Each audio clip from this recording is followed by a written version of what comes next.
All right, guys. So let's see. We're doing have a warm up here.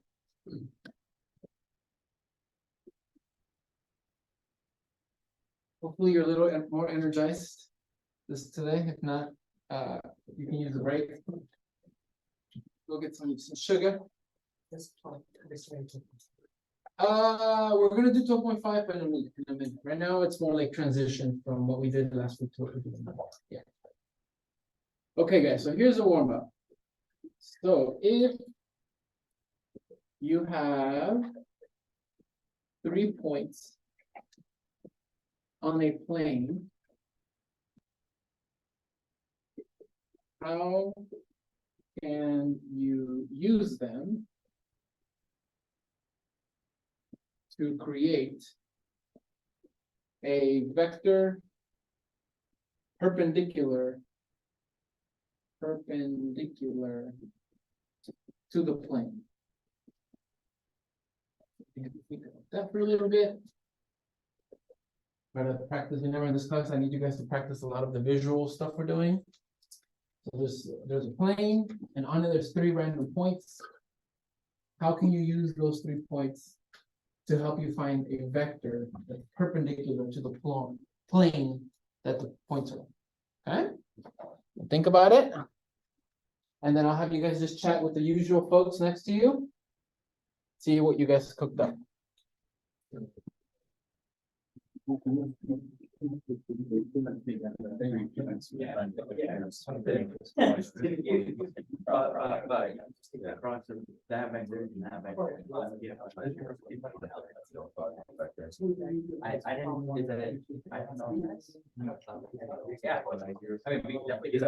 It's honestly pretty easy to do that. It's you'll start to have the vector. It's like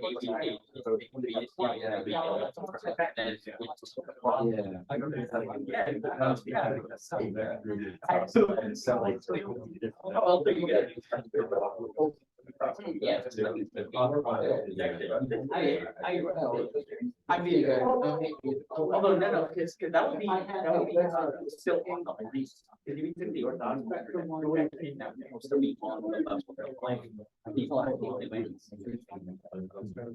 Okay, so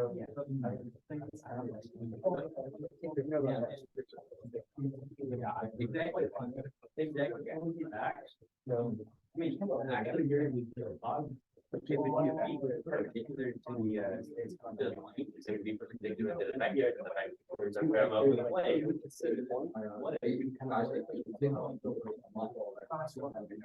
Even this, you can still do well,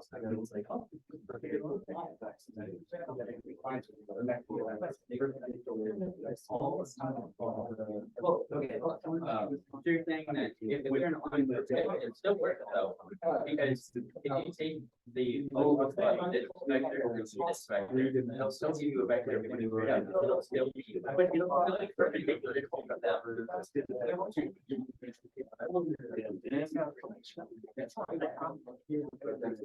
Oh, that's way because I think we'll give you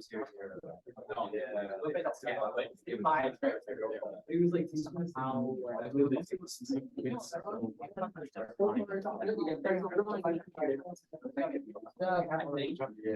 so like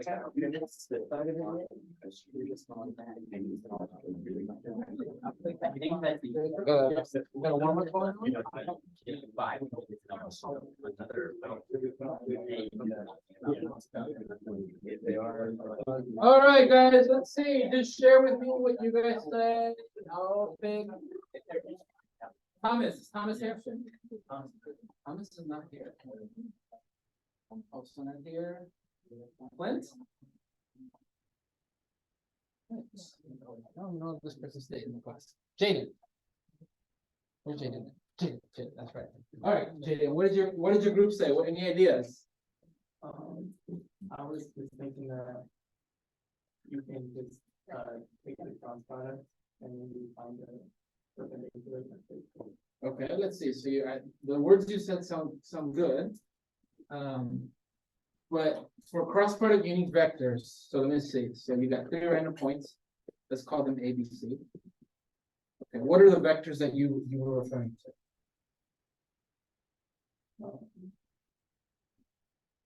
Someone in your group could chime in too, okay? But you're right, there are two vectors, you do want to use a cross product.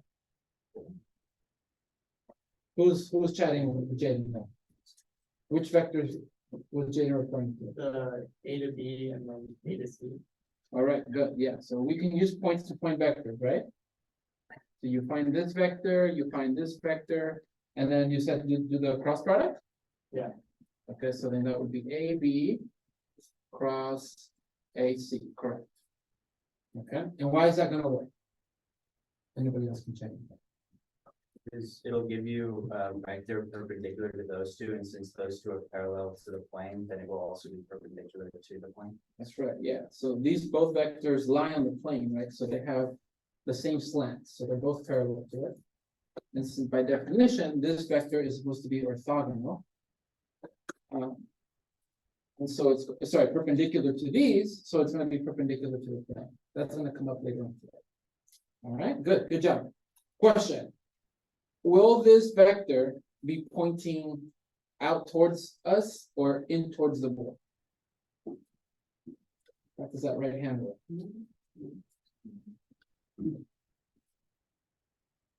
Remember, you use the left vector is going to be your index finger, and then this is going to be your middle. Yeah, so boom, right like that. Make these perpendicular to each other. Make this perpendicular. AB, AC. So boop, it goes inwards. So that vector perpendicular is actually behind the plane, like that, and it's orthogonal, perpendicular. Question.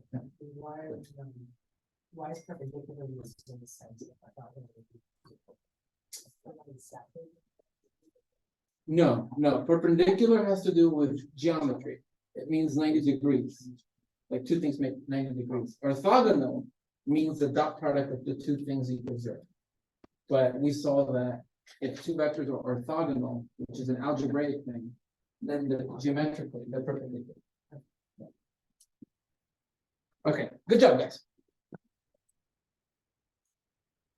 All right, let's see. So we're going to use this idea here to help us out. And that's how we're going to last Thursday. Oh, question. Sorry. So even if they're all in a line, wouldn't that break? If they're all in a line, correct, yeah. So if the points, that's true. So if the point C, let's say, the word here in math is called collinear, and they all lie in one line, like this. Again, in this case, we wouldn't be able to do this. So you're gonna want 3 points that are not collinear, which means they're not in the same line. To help you do. Okay. Let me remind you how we can see whether this would break. Okay. So remember last week we covered this, the magnitude of this vector. There was a little theorem. Do you guys remember what that was supposed to equal? There was a sine theta. And there was Multiplied by the magnitude of A would be multiplied by the magnitude of AC. Yep, like that. So it's the product of the magnitudes. But what's this angle between the two vectors? It's gonna be 0, right? And what's sine of 0? What is it? Sine of 0. 0. It will be 0. So then that means that this has magnitude 0, which means the vector is just the 0 vector. So that wouldn't be helpful. Yeah. Yeah. So you're gonna want that angle to not be 0. Therefore, the 3 points will not lie on the same line. Yeah. Good point. Okay. I have a question. Yep. So could you tell me something about parametric and symmetric equations? What's the difference?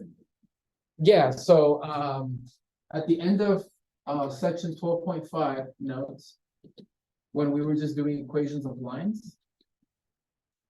Yeah, I'm gonna go a little fast, okay? That's okay. We covered parametric equations. Yes, yeah, so lines. And so we said, like, if the line goes through the point x naught, y naught, z naught, and I think we said it has direction vector v, then we had these parametric equations like that.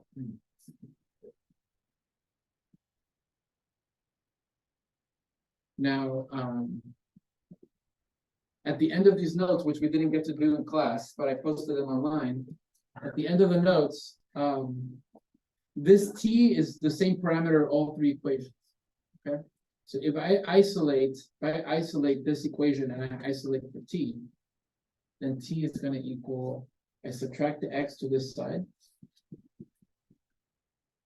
and then I divide by a. Okay. If I solve for this t, then I'm going to get y minus y naught over b. I do the same algebra. But that t that I solved for is this t as well. So then you get this, that these two are equal to the same thing since they both equal t. And then you do the same thing with z, you subtract z naught, divide by c, like this. And so this right here is what's called symmetric equations, which we're not going to use a lot of lines of the line. So instead of parametric equations, they're called symmetric equations. And what they kind of have to do with is, like if you have your line that has the point x naught, y naught, and z naught. There's a direction vector that's moving it in that direction. But remember we talked about how there's not really a slope here, like the direction vector is the slope. But the vector is telling you the direction, like the direction in which the x components are changing, the direction in which the b components are changing, and the direction in which the z components are changing. Okay? So what this is saying is that if there exists some other point, right? If there exists some other point on the line, then when I subtract these two x values, think of it as like the average rate of how it's changing. When I go from this x value to this x value, that's this difference, divided by how the proportion of how the x values are supposed to change. So it's kind of saying like the proportion of how the x values change from here to here should be the same proportion as how the y values change from this point to this point, and how this z values change from this point to this point. So they're talking about proportions here. If there's another point where these proportions don't agree, that's a fast way of noticing that that point will not lie on the line. So that's, I didn't get to cover this, but it's okay. It's not, we really only use it in this section. After that, it's just, this is the main one we do. But that's kind of what this is saying. This is more parametric. So you, as time's changing, what the point, which point you're going to be at. Well, this is telling you how the points are changing, as long as they respect this proportion of x's, y's, and z's. Cool? Yeah. Mm-hmm. Yeah. Okay, so yeah, so we did the equations of lines in 12.5, and then the next part is now equations of planes. Okay, but this will still be very relevant. So I'll actually leave it here. All right, let's see. 12.5. Let's do 12.5. So equations of planes. Oh, I'm recording myself with my Donkey Kong footage. That'll be a good video in the future for me. Okay. So when you guys were finding the equation of a line, parametric equations of a line, what are the two ingredients that you need? Yeah, so to find the parametric equations of a line, we need, say it again, what was it? Zero, y, zero. You need a point on the line, right? Yeah. We need a point that lies on the line. We need a point. And then what's the other thing that we need? In that direction. We need a direction vector. So we need a point and a direction vector, which we're calling v. Okay. So it's similar to what we're going to need when we're doing the equation of a plane. So to find the equation of a plane, we will need the following things. We're still going to need a point. The point is what's going to tell you where it should be at, where the plane's going to be located. It doesn't tell you the slant though. Okay, let's say it's my iPad, and I want it to go. I want my point to be, put your finger there. The tip of his finger. So my plane has to touch the tip of his finger. But I don't have any orientation of how that would. So here, what was the relationship between this vector and the line? You remember? Scalar multiplication. No, not quite. They're parallel, right? The direction of the vector and then the line, they're both parallel. But here, if I try to say it's the plane, I try to do a vector that's parallel to it. Well, it could be parallel to the vector if it's slanted like this, if it's slanted like this, if it's slanted like this. Like any of these slants will still have the plane be parallel to the vector. Because that vector, if I move it, it'll still be on top of the plane. Okay. If I have a vector like this, I can have my plane be slanted like that. I can have it be slanted in a completely different way. So that's why this won't work with a parallel vector. So instead of having a vector that is parallel, let's say I want the plane to be slanted like this. I'm going to choose a vector that's perpendicular to the plane. If the vector is like this, now the plane is going to be forced to be like this. If the plane's like this, sorry, the vector's like that, then the plane will have to be like this. Okay. So instead of a parallel vector, right, this guy here is parallel to the line. We're going to need, for a plane, we're going to need a perpendicular vector called n. And in our textbook, they're going to call this the normal vector. In this class, normal is going to be perpendicular. Yeah.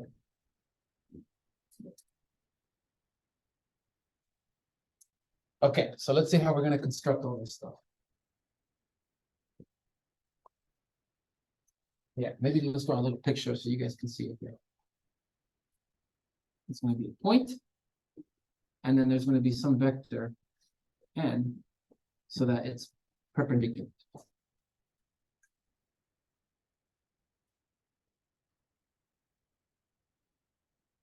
So let's see though how we're going to do this piece by piece.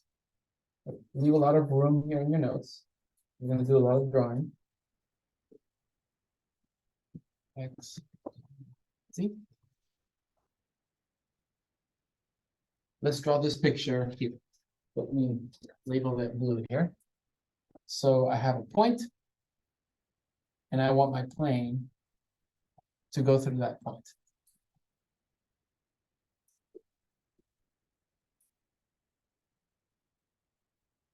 Okay. Let's call this point, let's give it coordinates x naught, y naught, and z naught.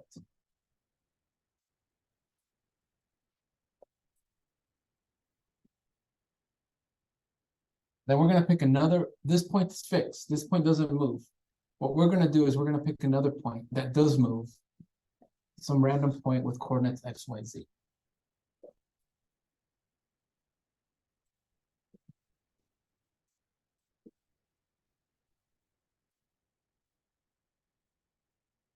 And we're going to want it so that this, as this point moves, this point can go wherever I want it to. Okay, but this one stays fast.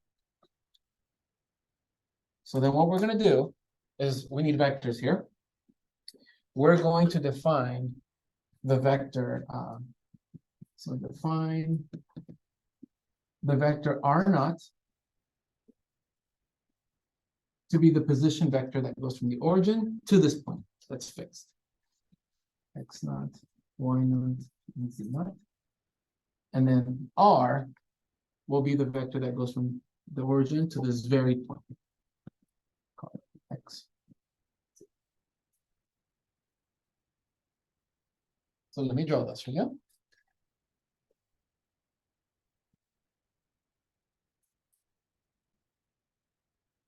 Okay. This is R naught, and this is R.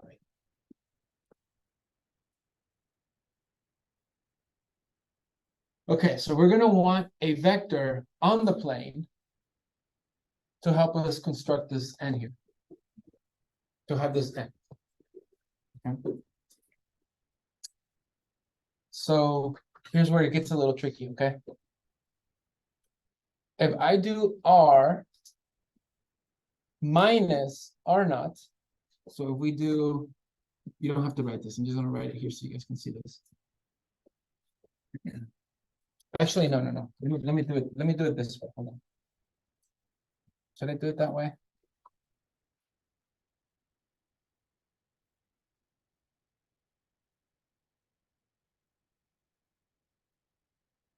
Let me see, hold on. Let me be careful. I don't want to label this thing with too many vectors. Fine, let's just label this V here. Let's label this V.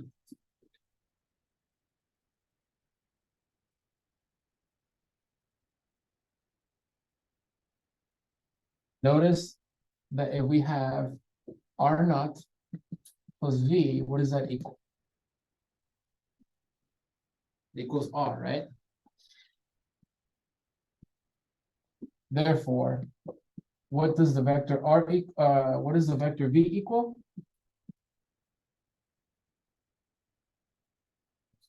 R minus R naught. See that down there so you guys can see that. So this vector V is just the difference of these two.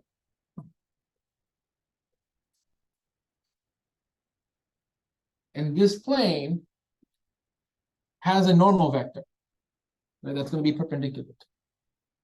The thing about this normal vector, and like I've been telling you throughout the class, is I can move this vector wherever I want it. It'll still be perpendicular to the plane. Okay. For convenience, let's move it so that it's right at the point, the fixed point. So let me get the normal vector. I'll do it blue. And let's move it right here. Okay. That normal vector is going to have to be perpendicular to the plane.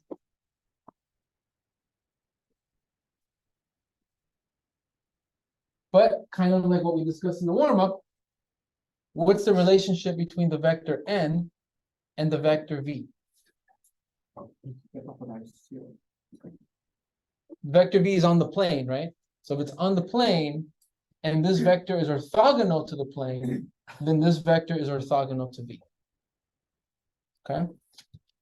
So notice that n dot v has to be equal to 0, since we're saying that this vector n, the way we're defining the plane here is that it's going to be perpendicular.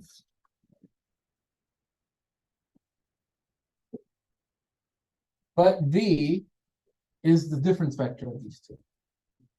It's the difference of r minus r naught. And that's supposed to be 0.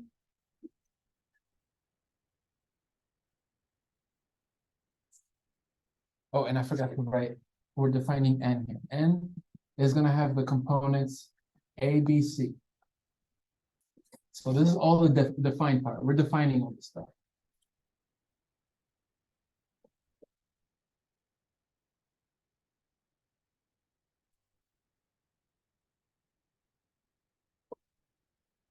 So let's rewrite this now in component form. So this is really A, B, C dotted with, help me out here, let me slow down.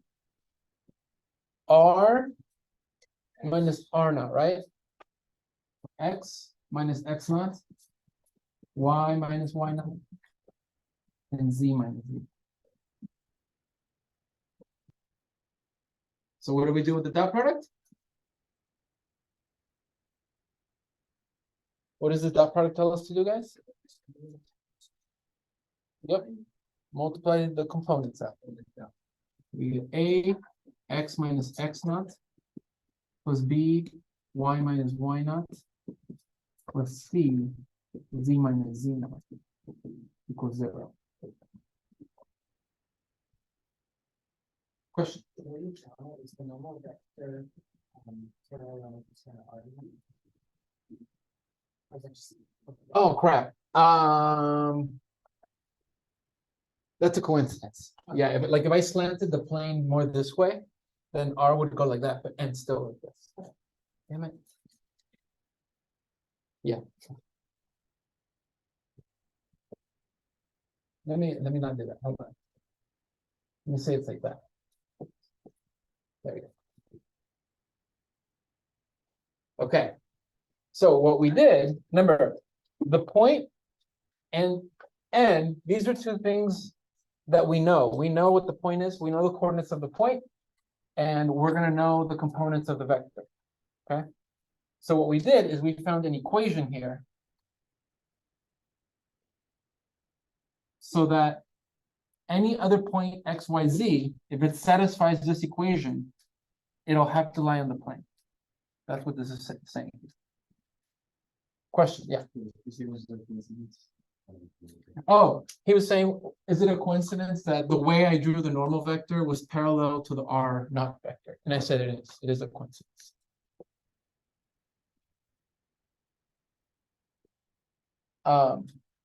So like remember when you guys learned slope-intercept equation, y equals mx plus b? You can confirm a point light on the line if you plug in the x coordinate and the y coordinate and it satisfied the equation, right? So that's what we did here. We found an equation so that if I plug in the coordinates of a three-dimensional point and I plug in the coordinates here, here, and here, if it satisfies the equation, it'll lie on this plane. That's kind of what we're doing here. And this equation has a name. Scalar. Let me just confirm. Yeah. So this is called the scalar equation of the plane.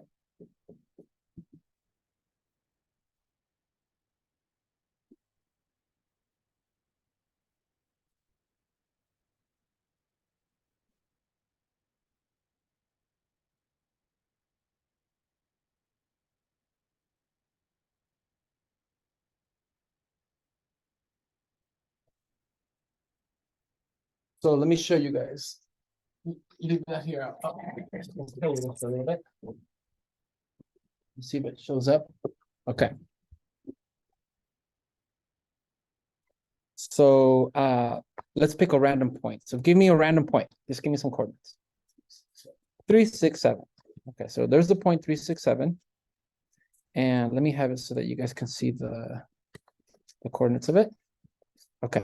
So this is like our x naught, y naught, z naught. Okay. Now give me, let's make up a vector. Give me a random coordinates for the term, like the vector here. 2, 5, 8. 2, 5, 8. So there's a vector. Let me do it so it doesn't like get so close to the, let's do -8. There you go. So we're going to want a plane that goes through A that will be perpendicular to this vector. Okay. So the components of this vector are like the A, B, C, and the coordinates are like the x naught, y naught, z naught. So from the equation we just found, I do A, which in this case is 2, times x minus the x coordinate 3, and then B, which is the 5 here, plus 5, y minus, what's the y coordinate? 6.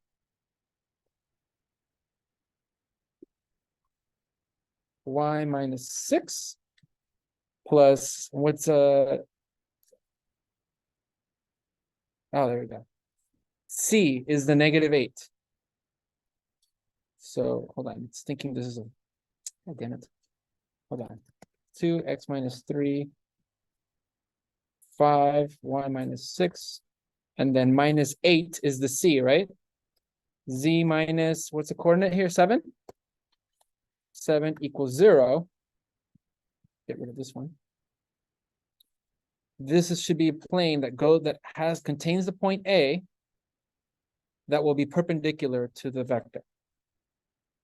Okay? So that's what we're doing. That's what this equation is going to give you. Is that every point that lies on this blue plane, every single point, you plug in the x, y, z coordinates here, and it'll give you 0.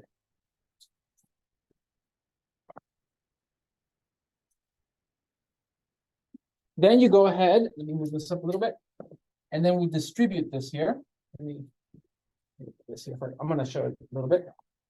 If we distribute this A here, this B here, and this C here, you're going to get AX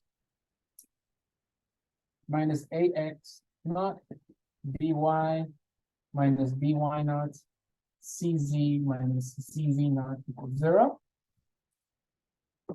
The only things that will have the variable, though, are X, Y, and Z.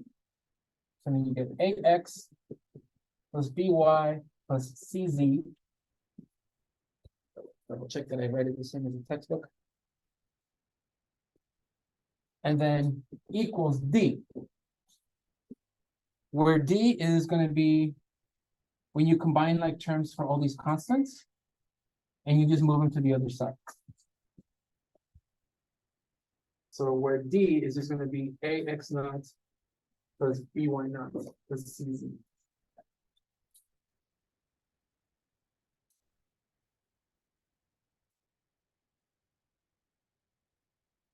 That has its own name.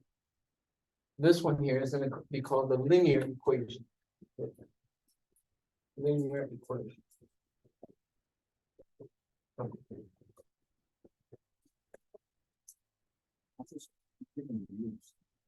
How are we going to, say it again? How are we going to, we're going to use them to find the equations of planes, because later on we're going to find there's going to be a surface with a point, and you're going to want to find the tangent plane to the surface. Yeah. So we're going to need to know how to find the equation for plane. Yep. Right here, where D equals, when you combine AX naught, BY naught, CZ naught, because they're all negative, they become positive. So AX naught plus BY naught plus CZ naught. Cool. So unlike a line which has parametric equations, a plane does not. It just has a linear equation.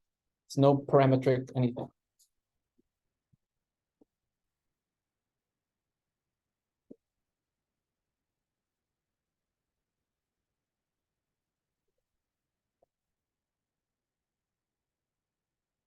Okay, so let's see. It's not sharing my screen, right? Okay, cool. So let's kind of do a problem like we did in the warm-up.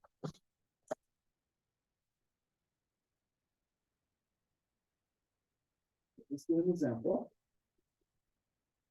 that will look similar to the homework. It'll say things like this. It'll say find the linear equation of a plane containing the points.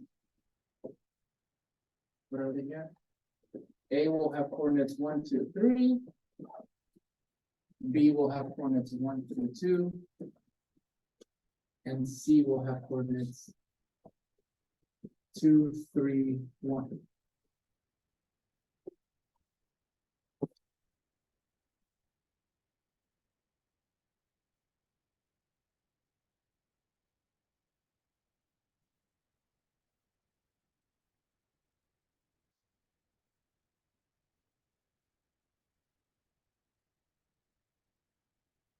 What's the strategy you guys told me on the warm-up?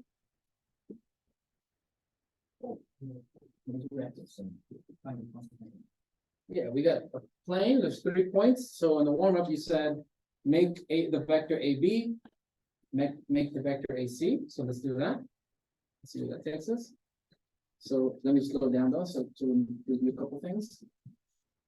So remember, when you have the coordinates of the 2 points, to find the vector, what did you subtract with what? You subtracted the terminal minus the initial, right? So you would do 1 minus 1 is 0, 3 minus 2, 1, and then 2 minus 3 is negative. So there's the vector AB. Then we got the vector AC. Similar thing, C is the terminal point, so C minus A. So 2 minus 1, make sure I'm doing that right, is that 1? 3 minus 2, and then 1 minus 3, negative 2?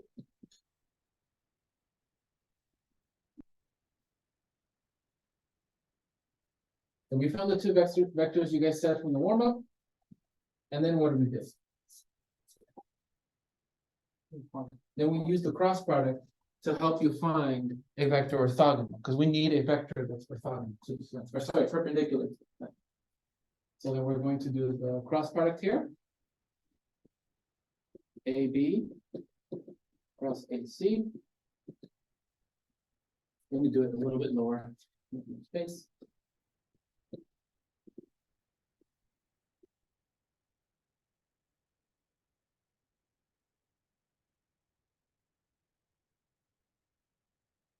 Remember, these are the two things we need, right?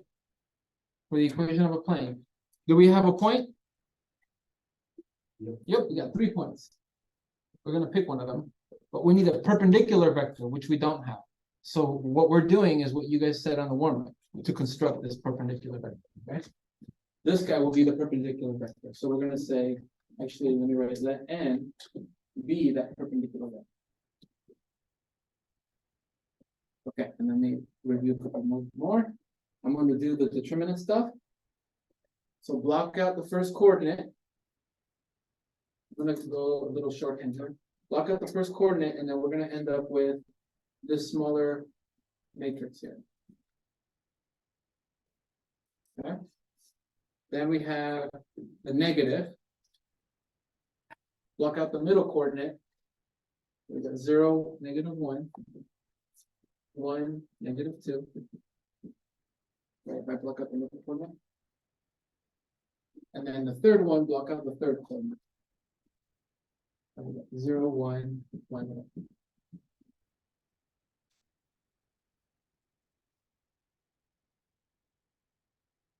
And let's see here. So we're gonna get, help me out here, guys. -2 minus -1.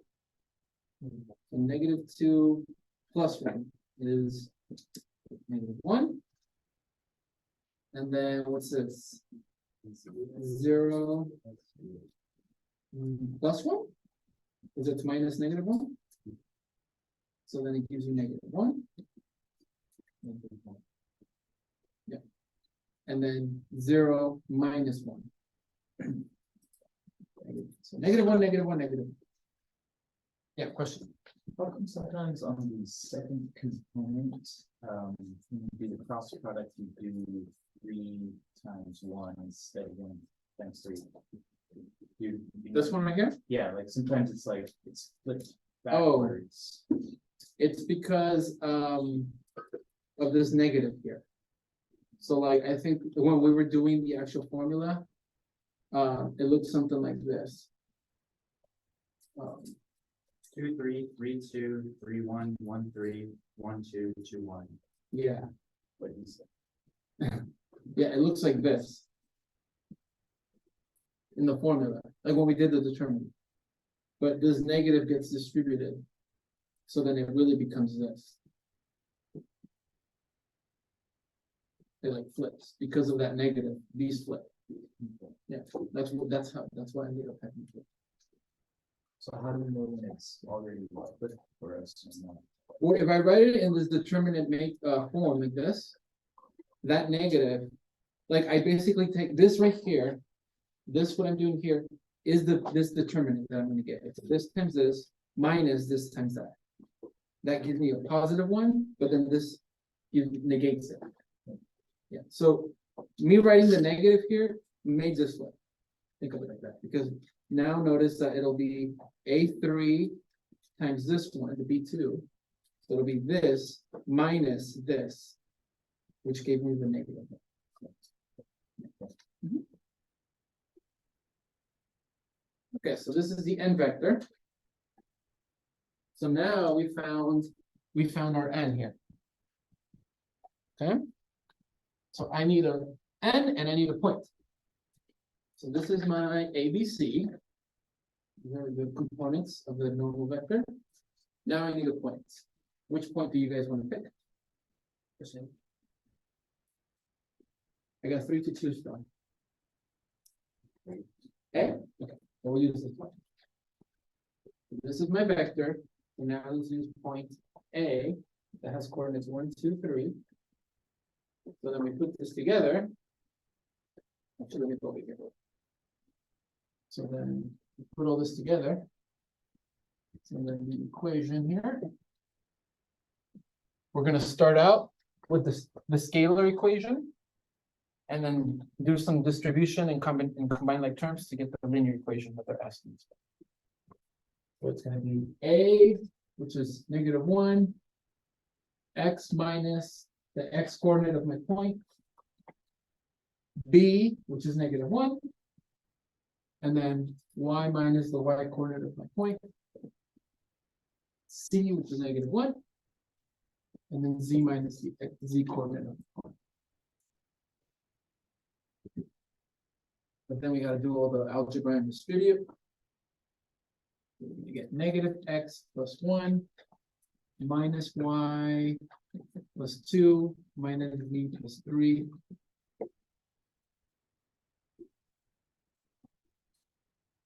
Yeah, we got 6, right? 6. And then let's move all the variables to the other side so that they're positive.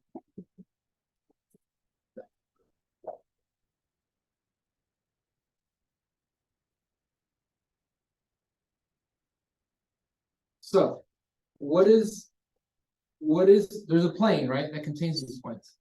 What is true about all the coordinates on that plane according to this equation? How can you quickly know if a point will be on that plane? B or C then. Say it again? B or C. Nothing B or C. Yeah, the coordinates have to add up to 6. That's what this is saying. Let's see. 1 plus 2 plus 3. 1 plus 3 plus 2. 2, 3, 1. What about 1, 4, 1? It has to be in the point, okay? But, so notice that to find the equation, we needed this. This is the hard part, is finding that number. So I want you guys to think visually.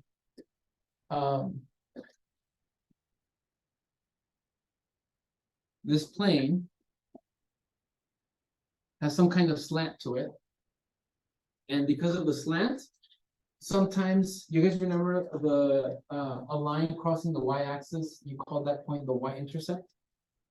Here, a plane can have a z-intercept, an x-intercept, or a y-intercept. I want you guys just real quick, think about it. Try to find where is the plane crossing the x-axis, the z-axis, and the y-axis. Now that we have the equation of the plane.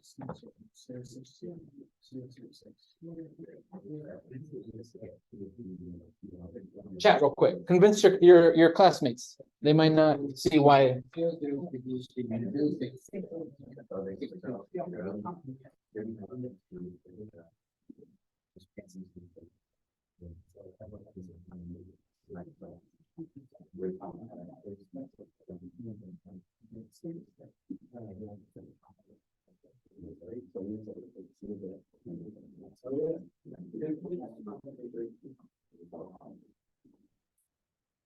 Ah.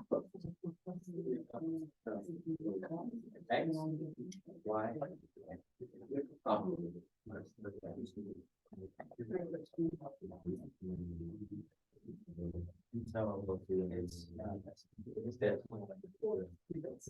Because of how we can do it, we can do that. And find some side that is all up to 6 all around. So it's gonna be. And it's gonna form a collateral, right? All next. Sure. All right, guys. On the z-axis, which coordinates are always 0 on the z-axis? X and Y will always be 0 on the z-axis, right? The only thing that will change is the z-value. But a point has to add up to 6. The coordinates have to add up to 6. So what should be the point that crosses the z-axis? It should be 0, 0, 6, so that the coordinates add up to 0. Right. 0, 0, 6.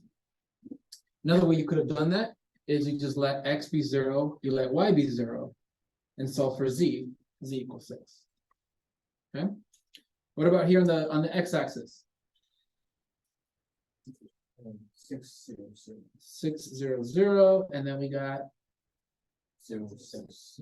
okay. So sometimes sketching the plane can be hard. So what you do is you find the intercepts of the plane to give you an idea of the slant of it, because we know this plane has to cross these 3 points. So notice that if I connect them like this, it makes a nice little triangle, but it kind of shows you the slant of the plane. It's slanted in this way so that it in the first octant it crosses right there. Okay. And let's see. Okay. So let me just put this in the recording since it's kind of small. Okay, so look, these are the 3 points. Yep, those are the 3 points. Here's the equation that we found. Notice it's crossing the z-axis at 6 right here. You guys see that? It's a little small. It's crossing the x-axis here at 6. And it's crossing the y-axis here at 6. Here's the vector that you guys made, AB. Here's the vector AC that you made. And then here's the cross product vector that we found. Cool? Okay. So if, no, I'll sit it. I'll shut up. Okay, let's keep going.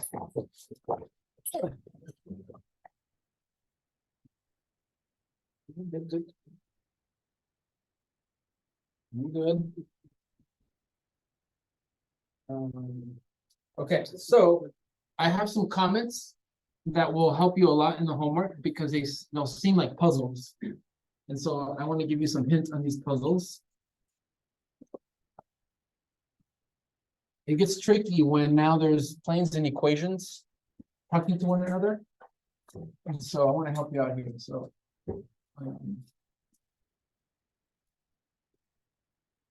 helpful homework tips. Leave a lot of room in your notes for drawing, okay?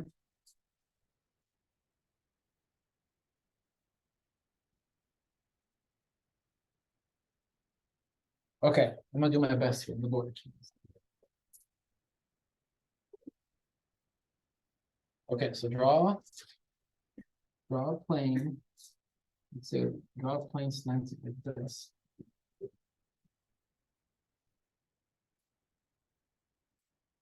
Let's call, yeah.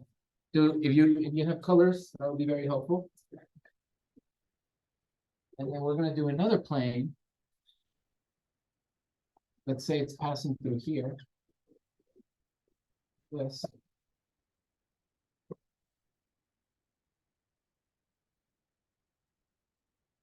And that.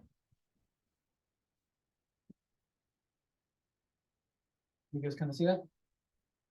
And the planes are intersecting. Okay. Let's call this one plane 1 and label it P1 and call this plane 2. When 2 planes cross each other, what is the intersection of them look like? It's gonna be a line, right? So it's gonna be a line.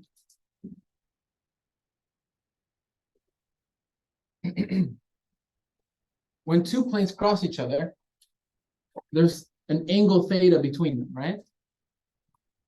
There's going to be an angle, and I'm going to write some of this stuff down. Right now, we're just drawing. There's going to be some angle between them. That angle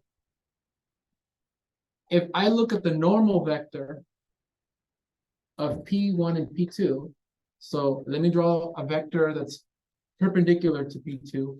Let's kind of maybe put it like that. I'm gonna call that N2. And then a vector perpendicular to plane 1. Let's draw like that. Call it N2, N1.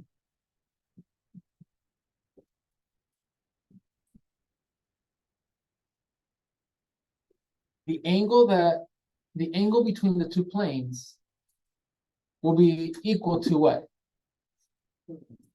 Angle between the two vectors. Yeah, exactly. So the angle between the two planes will be equal to the angle between its two normal vectors. So that's going to help you because they might ask you questions like find the angle between the two planes. Well, I don't know how to find an angle between two planes, but I know how to use the dot product to help me find an angle between two vectors. So then you'll use that to help you answer that question. Here's another property, and again, I'm going to write some of this stuff down. Let's say it says there are two planes and they intersect at a line. And then it says, find the parametric equation of the line of intersection. Okay? One key thing you'll need is the direction vector of the line. Right? So here's another nice property. The cross product of the two normal vectors of the planes is parallel to the direction vector of the line. Okay? The cross product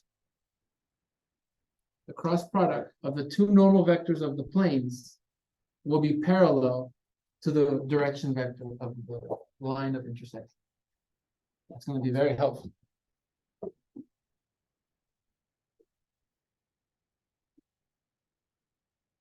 Well, let me write some of this stuff down.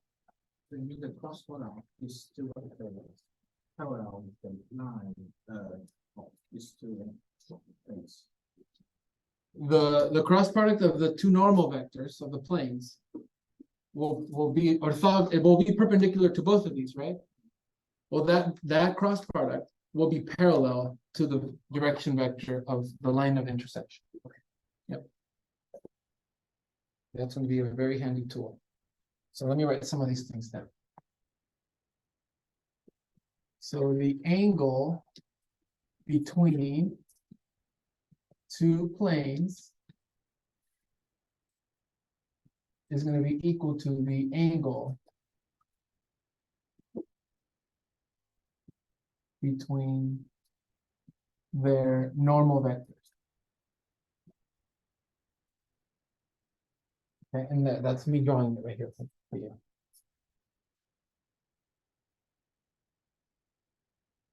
This one I didn't draw.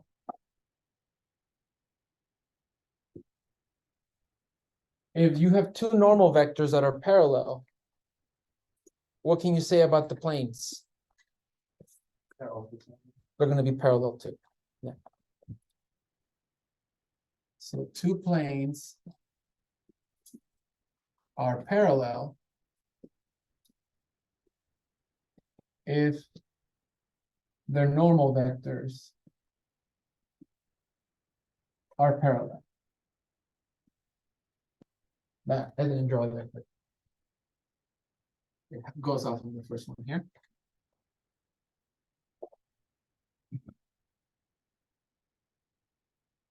Okay. Now it's this picture with the normal vectors. So if two planes intersect at a line,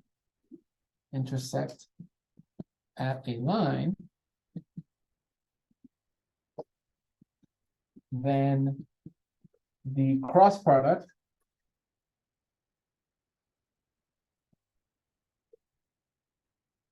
of their normal vectors is parallel.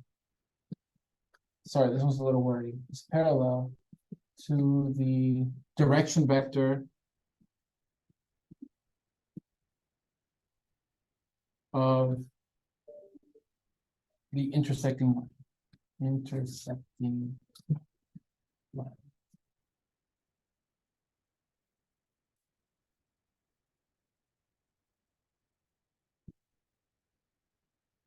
All right, one more.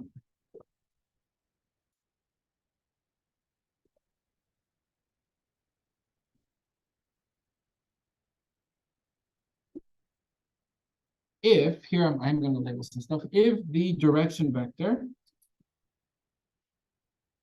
V of a line is perpendicular to the normal vector of a plane, normal vector n of a plane. Stop there. Use an index card. So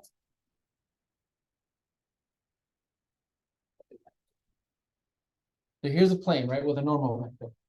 And it says if a direction vector V is perpendicular to the normal vector of the plane, so something like this, then what can you say, what can we conclude about the line?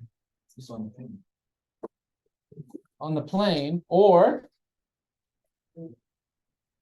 it's parallel to the plane, so it'll never actually touch the plane at all. It will never intersect it. Okay? So it's either the line has to be completely off the plane forever, because it's parallel to the plane, or it'll always be on the plane, but it can never cross it at just a point. Okay?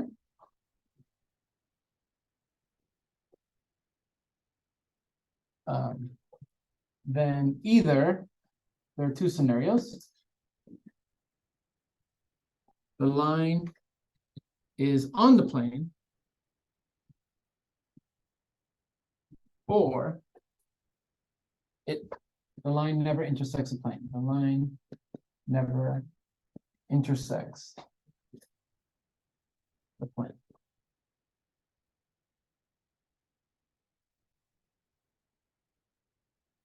I have a little picture here. So the line will lie on the plane. Here's N. Here's V.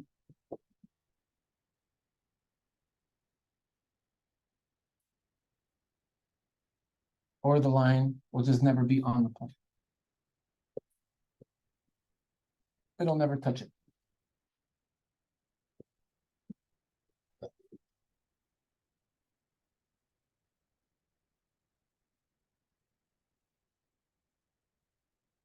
Sorry for all the writing. It'll help you on the home paper.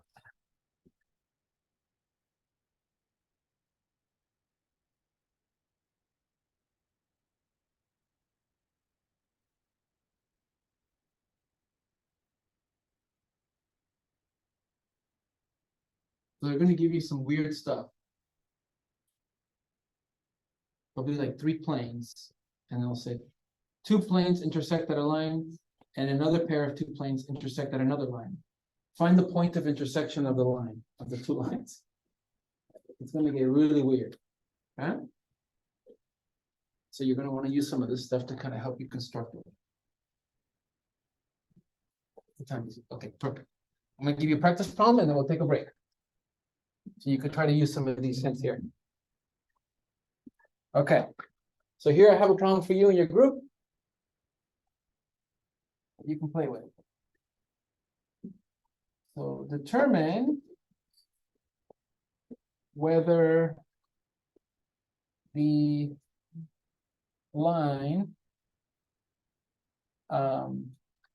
intersects the plane,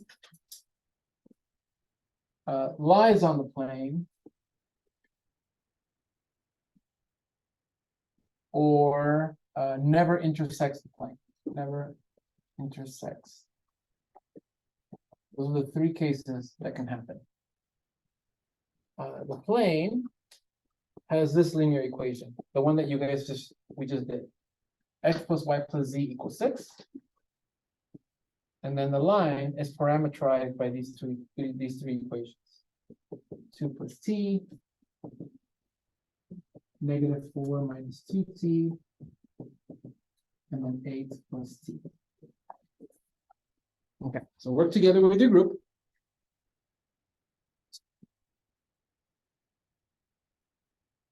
To help you out here. So there's this random plane, and then there's this equation of this parametric equations of the line. And it kind of puts everything we've been doing on 12.5 on only one problem.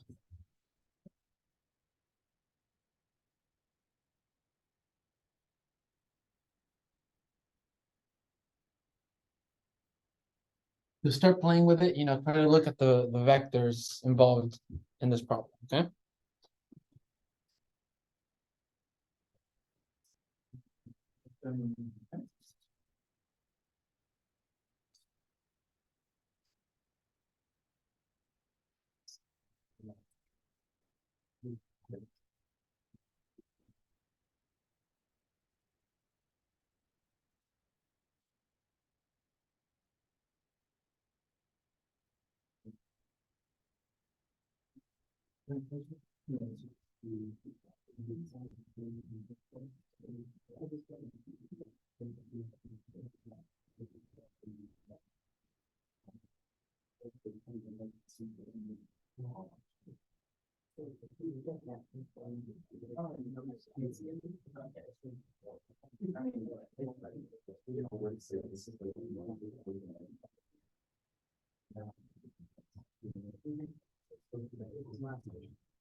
Patrick here.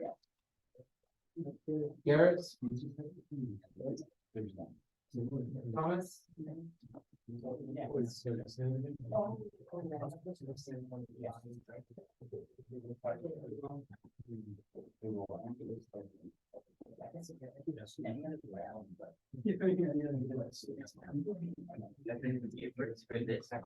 So what do you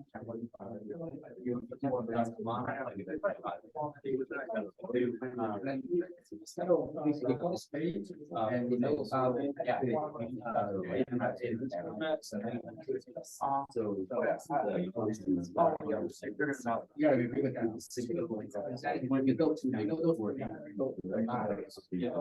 you can find the direction, right? So here's the beginning of the line, and 2 minus 4a is the point. Oh, that's good. And the direction vector is actually like the coefficient number 2. So you can make them out, so we know about the direction to find so the test is this like so what is that?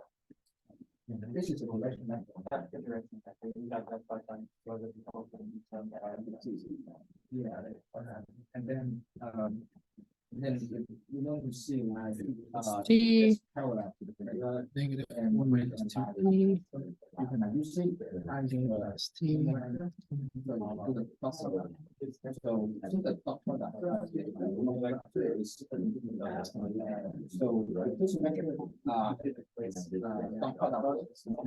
yeah the result here which is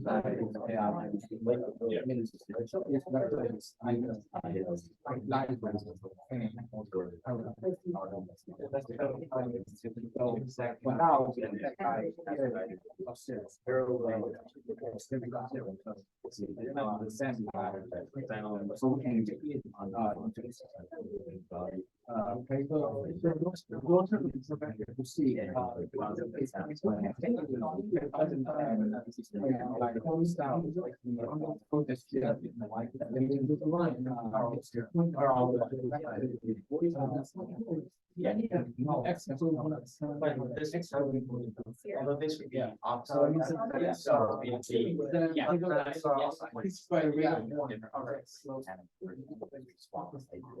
but would be one. That means that when x is 2, And then s 2 is increment every second. Yeah.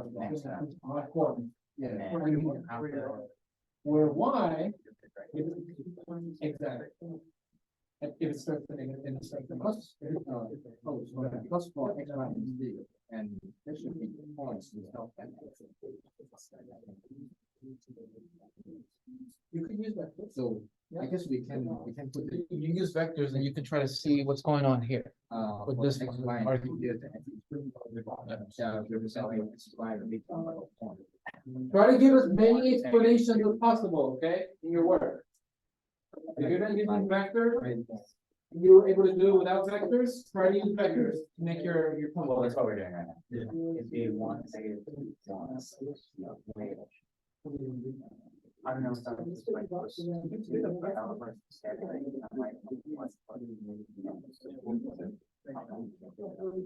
But peachy. Did your explanation use vector? He just substituted. Which does work for this problem specifically, but if it asks for anything else. Yeah. So how can you also argue that? Yeah, I think so. The initial one, so the initial one, C, try to never on. And we put this on into this, paper, and we got that. Yeah. And the direction vector, what did you do?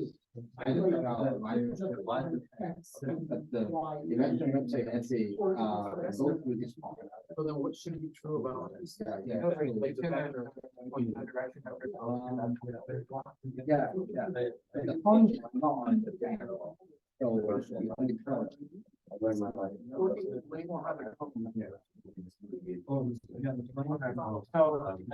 line. What does that mean for? Yeah. You kind of parallel. Yeah. Your frame, you're looking at. Yeah. The line sets the pain. But the normal vector. I wouldn't want it, and then it'll be the same for the line. Oh, wow. It's one negative two.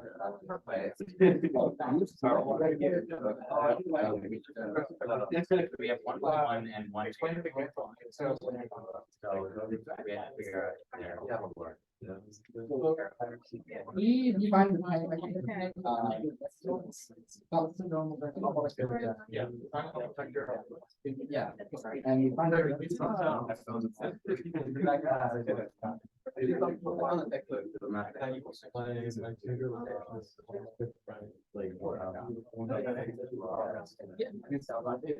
also you think.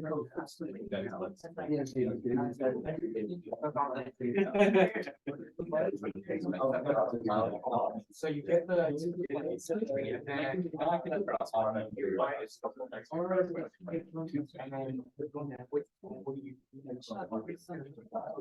So, we see the equation answer. Yeah. So, find the. We know that. Then, for like.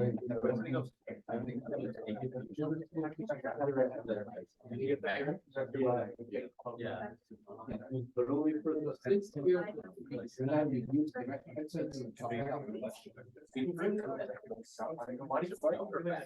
At the end of it, it's parallel. What does, everything out? Yeah, because, the normal vector. Very.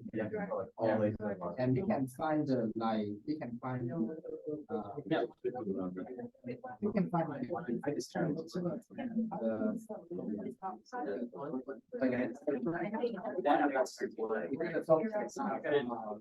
Yeah, like. That's still be. We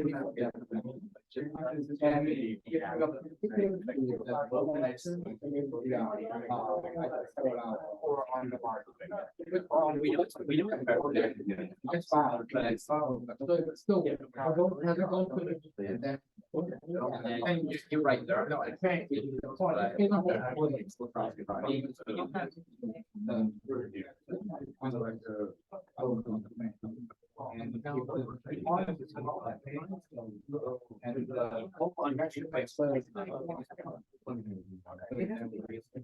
for like the first two hours. What they went. Together, it's like the parallel. Well, they're parallel. You can take any two. Right. Yeah, you know, and then that. So the normal is not where it's on.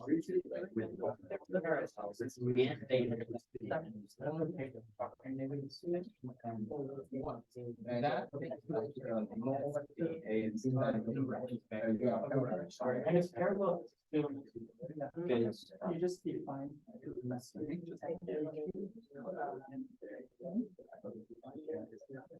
That will help.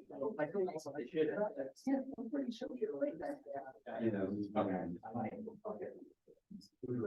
So. Nine. I think I'm so.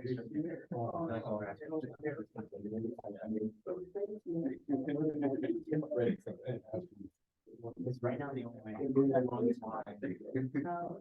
I wrote.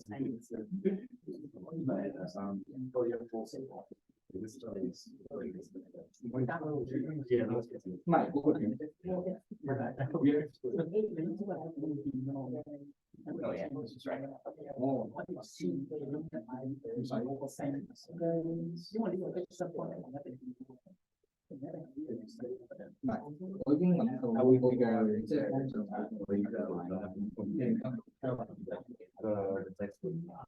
Class, I want to remind you of a couple things.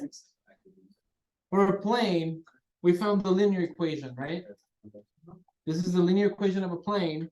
Notice that the coefficients of of x, y, and z, the coefficients of these variables, make up the components of the normal vector. Okay. For a line, you have parametric equations. The coefficients of t make up the components of the direction vector. So that's how you're going to want to use the equations to help give you the information about the vector. Okay. If we use that here, what should be the components of the normal vector? 1, 1, 1, which is really just the opposite of the normal vector we found here, right? It's just they're pointing in their opposite directions, but they're still normal because they're parallel. So both of those normal vectors would have worked. So this one we can use this one. Here, what's the components of the direction vector? 1, -2, 1. Okay. So if we use this third bullet here, or fourth bullet, I want to see, let's see what happens. How can I check to see if these two vectors are perpendicular? Like the dot product. So let's see, n dot v. It's going to be 1 times 1 is 1, minus 2 plus 1 is 0. So they are indeed perpendicular. So what two things must happen? Yeah, either it's on the plane or never intersects it. Right? That's what this is telling. Oh, that's the textbook will show this and just not really explain this. Okay. So I need to know if the vectors are orthogonal to each other, I need to know which case would work. So you get an initial point and put it into the main function. Well, if you plug in the initial point and plug it in here, that'll just tell you that that point lies in the line. Yeah, but the direction vector, you know, it either parallel or lies on the plane. Oh, I get you. Yeah. So that's one way. Yeah, you can plug in the point on the line and see if it satisfies the equation of the plane. Yeah.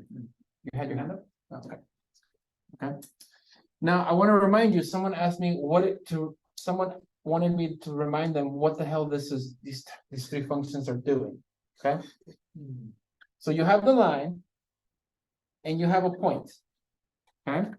That point will move through the line as, remember I told you to think of t as time? And let's say it's moving in this direction. Okay. As this point moves throughout the line, its coordinates are moving throughout the line. This part here tells you if this point is the initial point to -4 and 8. And I asked you, as this point moves throughout the line, how is the x-coordinate changing?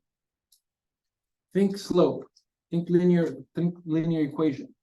It starts at 2, but at the rate of the slope, for every second, how much is the x-coordinate changing? It's going to change 1 unit as t is increasing per second. Let's say it's time, right? For every second, the x-coordinate increases by 1 unit. As time increases in 1 second, how is the y-coordinate changing? It's decreasing by 2 units. How is the z-coordinate changing? By 1 unit. So that's why parametric are just so different from like equations like this one, because they're giving you they're telling you a different story, but they're still describing the motion of the object that you're dealing with. So in this case, this point that lies on this line, if it starts here, it must respect this ratio of how their coordinates are changing according to the parametric functions. Okay? Question, yeah. Is there a way to find out if it's on the plane without substitution, or is it only substitution? In this case, it's only substitution, yeah, because see, any t that I plug in here will be a point on the line, right? So notice if I plug in this x coordinate of this point on the line here, and I plug in the y coordinate here, and I plug in the z coordinate here, what would happen if you plug in all these here? Let's see. So I get 2 plus t for x plus the y coordinates of my points on the line plus the z coordinates. Help me out here. What is that going to give you?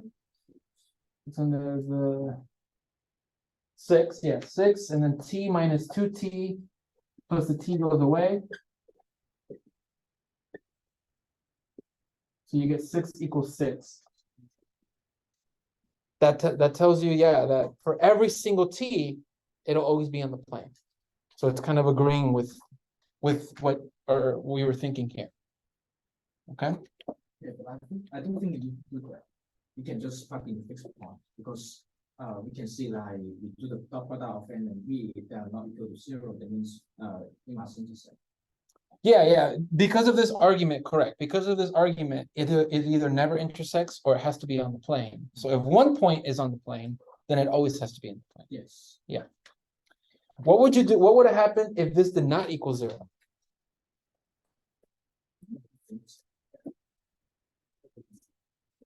Then yeah, the line is not parallel to the plane, so it'll have to intersect it at some point. So then what would you do? How will we find that point? Okay, give me 1 second. How would we find that point? You would still substitute. Exactly. You would still substitute with the t. T wouldn't cancel. It'll give you a value. It'll say like t equals 5. And then what do you do with that 5? Plug it into the line equation to give you the y, the x, the y, and the z. Perfect. Oh, okay. You found the normal vector to determine if it was parallel or not, and then you just substitute x naught, y naught into the equation, the plane equation, to see if it equals, to see if it is on the plane or not. That's right. That's what he was saying. So if it didn't equal 6, that means it's never intersecting. If it didn't equal 6, that means that it would give you something like this, like some other number equaling this. So that's algebra saying there's never equality, so the line's never on the plane. So that's kind of, you're seeing kind of like where the class is using algebra to conclude geometric stuff that's happening. Okay, let's go on a break. Good job, guys. And let's resume at 2:25. We're done with 12.5, okay? 2:25. Do you need a break too, or can I plug you? No. You can ask me a question. Okay, keyboard's all labeled. Yeah, it's all the shortcuts. All right, we're gonna do a little more. Okay. So the last thing we're gonna end with is, if, I guess, let me get some visual aids. If I have two planes that are parallel to each other, like this, I want to find the distance between. Okay, how far are they apart? It can be tricky because, if I have two random planes like this that are parallel, the intuition would be to just find the distance between 2 points, right? But it can get tricky because this distance here can be different from this distance here. So it's gonna be a little, we're gonna want the points to kind of be like right over each other. We're gonna want the shortest distance between the 2 points. That's kind of the intuition, okay? At the same time, what we're gonna do is, and I'm gonna write this stuff down, just showing you some visual aids. You guys remember skew lines? I did that last week. So skew lines are lines that are not parallel to each other, but also don't intersect, so they're like this. But if you guys take a look at the angle of the skew lines, I can move them in a certain way so that you can see two parallel planes that contain them. You guys kind of see this? There'll be two, it's kind of hard to see it, right? But there'll be two planes here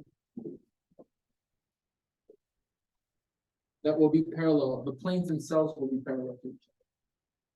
So there's also going to be some questions that will have you find the distance between the two skew lines. So that one seems harder, but then it really just means finding the distance between the 2 points. Okay. So to help us start constructing all this, what we're going to do is we're going to pick a point on one of the skew lines and then just find the distance that that point is to the plane. That will answer the question. That will also be the distance between the two skew lines, which will also be the distance between the 2 planes. Okay, so just give you a visual kind of motivation because I'm going to write a lot of algebra. Okay, we're still in section 12.5. What we're going to do is find distance between a couple of things here. So we're going to see that the distance between parallel planes. Oops, I said parallel planes will be equal to the distance between skew lines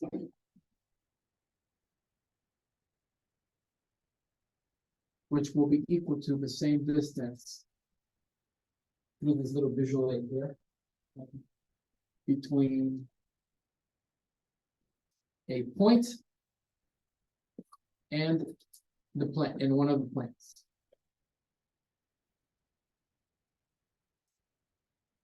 If you find either the distance between two planes or the distance between two skew lines, it's going to come down to finding the shortest distance between a point and the other plane right there. And actually, let me write that. I should have written that here. It's going to be the shortest distance between a point and a point. Okay, so let's see how we're going to do that. Let's construct a couple things. So let's consider a point that's not on the plane. We're going to call that P1. And that will have coordinates x1, y1, and z. So maybe let's draw that point right here.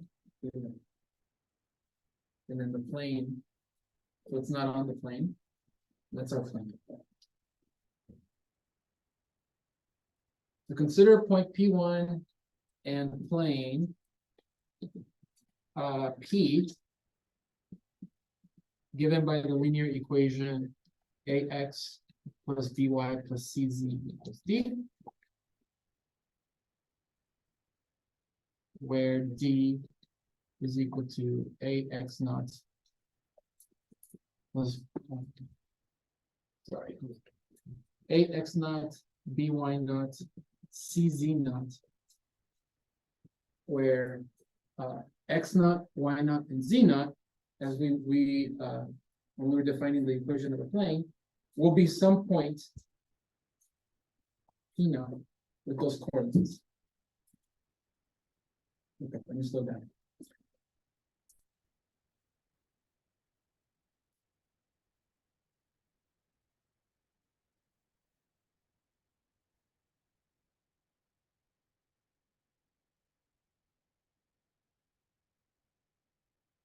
And then P has those coordinates.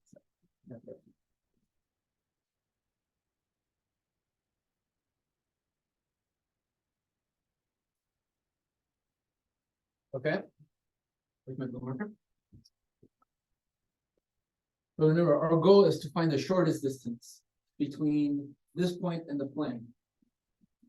To do that, though, I need to guarantee that this point corresponds to a point right above the point of P, so that it's the shortest distance. Because if I find the distance between these 2 points, that will be the shortest distance. You see that? Okay. So we're going to use vector projection that we covered last week. Let me show you how we do it. This plane has a normal vector, right? It's perpendicular to it. I can move it wherever I want. It'll still be perpendicular to it. I'm going to move it so that it's right below the point. Okay, so that's right below the point. Now, the normal vector doesn't necessarily have to be this magnitude from the plane to P1. It could be whatever magnitude I want it to be. So let's just say it's like this. Let's say the normal vector is even longer. Okay. That way you see that the magnitude of n isn't the distance we're looking for.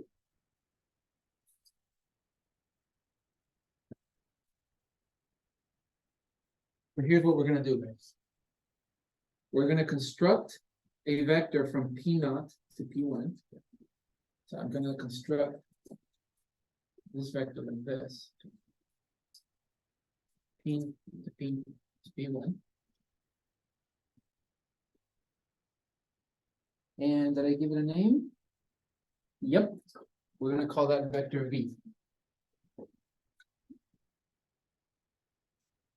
Yeah. So let n be the normal vector of the plane with components a, b, c, because those are the coefficients of x, y, and z, right? A, b, c. So that will be its normal vector. And v will be the vector between connecting these 2 points. So it'll be the terminal coordinates minus the initial coordinates. So it'll be x1 minus x0, y1 minus y0, and z1 minus. Questions?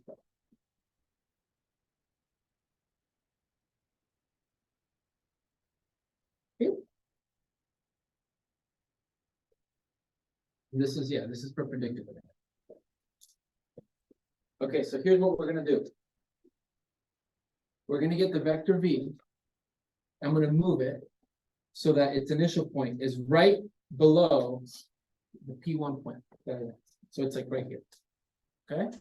I'm going to move this v vector, and I'm going to move it right here. Okay?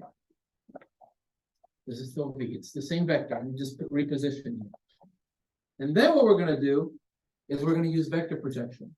We're going to get v and project it onto n to give you this projection vector that has the magnitude that we want, be the distance. Let's say it again.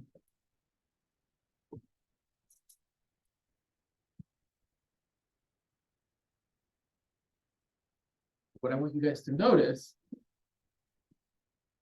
is we want this distance right here. That will be the shortest distance that we want. We want the distance D.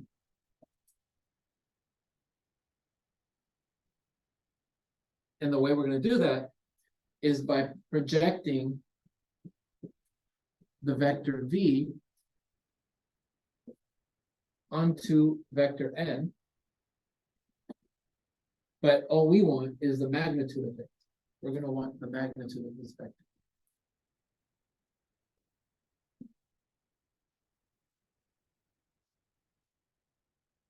When you guys were doing your homework, remember there was 3 types of things with projection. What were they? There's a projection vector, component projection, and orthogonal. Right? Which one of those represented the magnitude of it? Your projection. That's part of the study. Okay, it's going to be the component.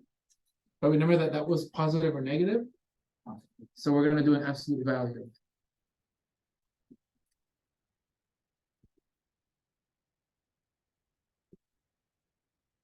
This is a vector. Projection vector is a vector. Component projection is a scalar.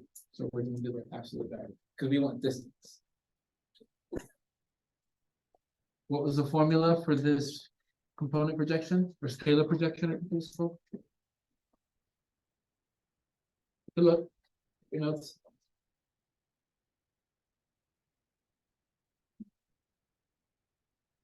And remember, it's V onto N. You don't put out G and then by the magnitude. Divided by the magnitude of V or the magnitude of N? The magnitude. Magnitude of the thing that you're projecting onto. So in this case, it would be this. Okay. But because it's absolute value, magnitude's always positive. You don't want the dot product to be negative. So then we take the absolute value.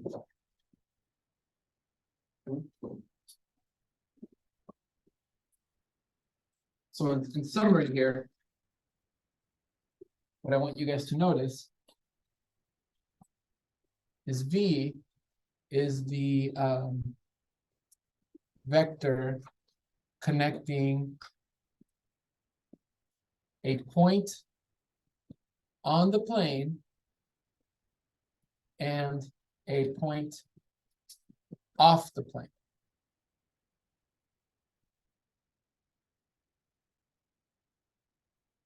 Which is kind of magical. I can just pick any random point on the plane and any point on the off the plane, any points off the plane and any point on the plane.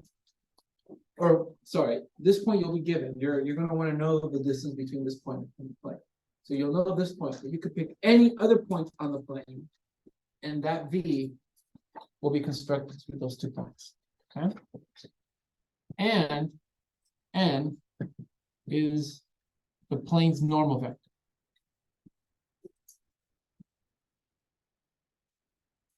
So as long as I have these 2 pieces, I go ahead and I can find my distance through this one. So that distance will be the absolute value of the dot product over the magnitude of N, the normal vector. It's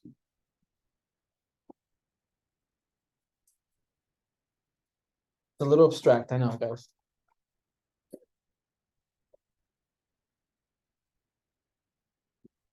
Anything you guys want me to repeat?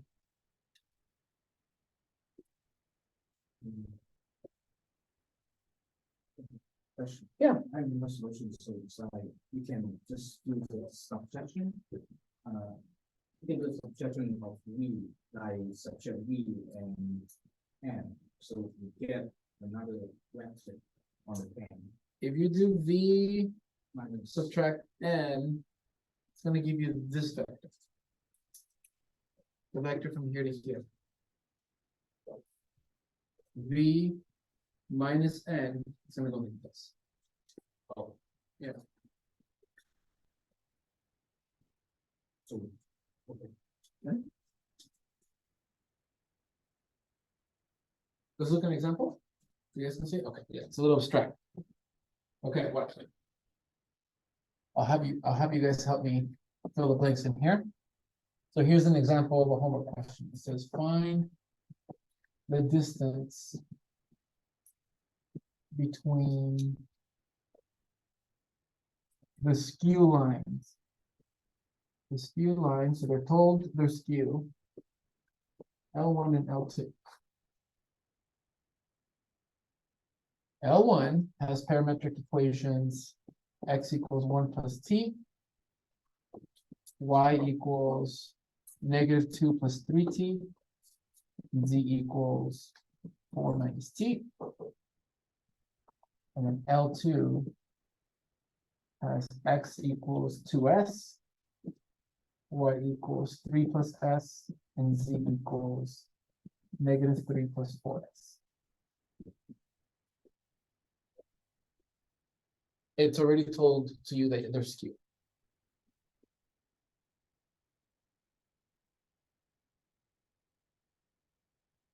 So it's like this scenario here.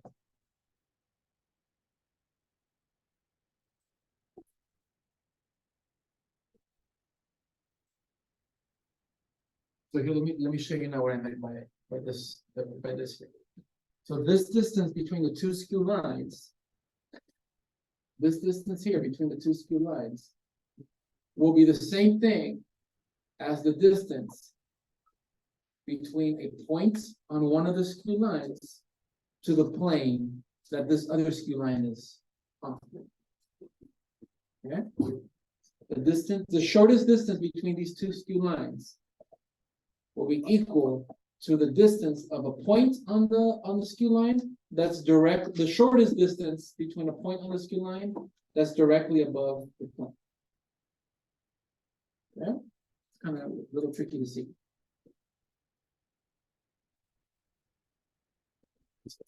Here's my line. My fingertip is a point on it.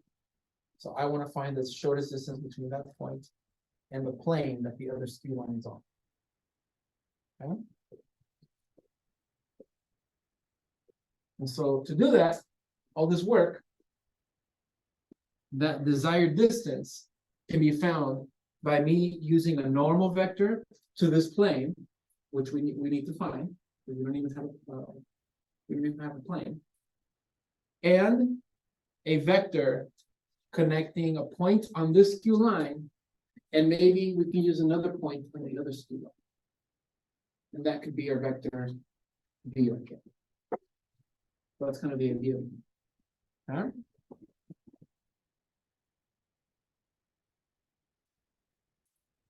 So first, to help us here, maybe we can start figuring out the direction vectors of these lines. What's the direction vector of this line? Remember, we said it was a coefficient, right? Of t. So it's 1, 3, and -1. And then the direction vector, let me write direction vector here. Direction vectors. Here is going to be the coefficient 2, 1, 4.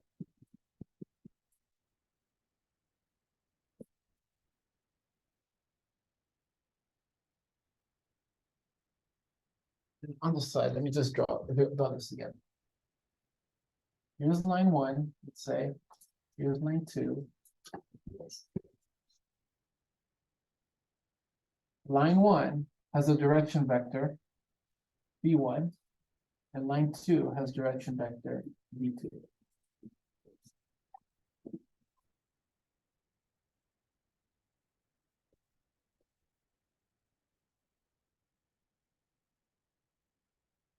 And both of these lines are in parallel planes, right? We don't know the planes, but we know that they're going to be in parallel planes. Okay?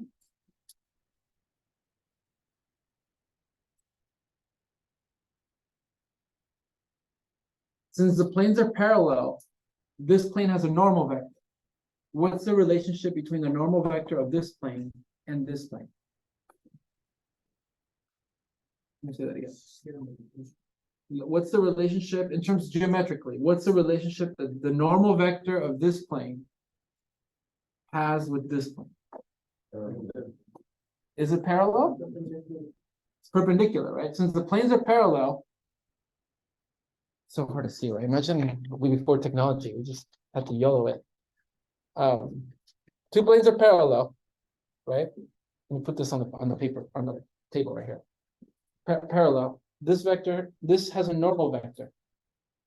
What's the relationship between this normal vector and this plane? It's also perpendicular to. Okay. Since the planes are parallel, then if it's orthogonal to one, perpendicular to one, it's going to be perpendicular to the other. The lines are skew. The lines are skew. I know, so much going on. The lines are skew. Yeah, so here, I have an idea. Hold on.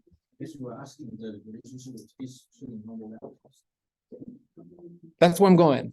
That's where I'm going, but it's still, it could be a little tricky to see. So let me do this real fast. Hold on. Let me go to last week. It's tricky to see. Lines. Let me see if I have it right here. Give me 1 second.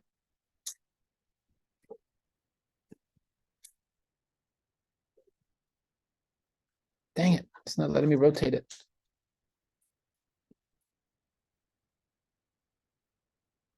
All right, I'm gonna go ultra mode. Super Saiyan. Let me see. Okay, let me real quick. Because I know I could tell some of you guys are like, I can't see it. Okay. Help me out here. What was the equation of the first line?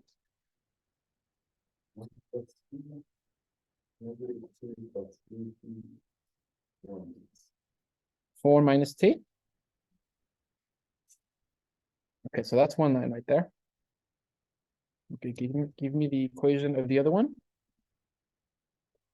2s. Ooh, I wonder if it'll do s. Okay. 3 plus s.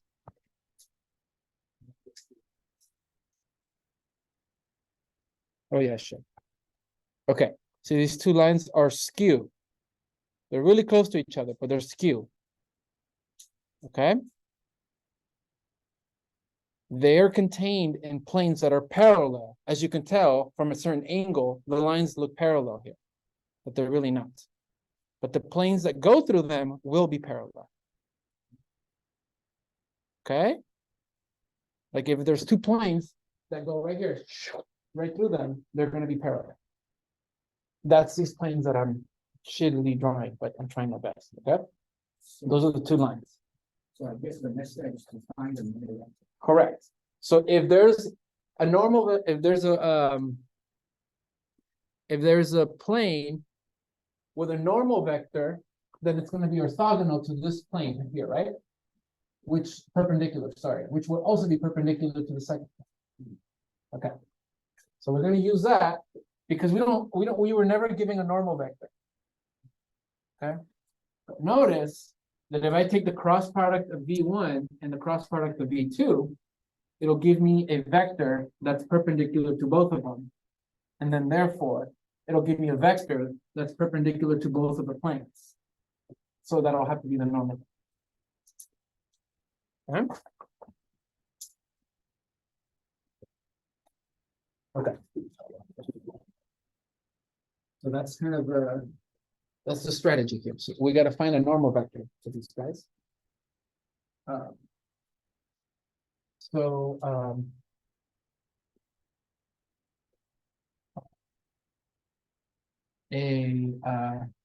I want to say this?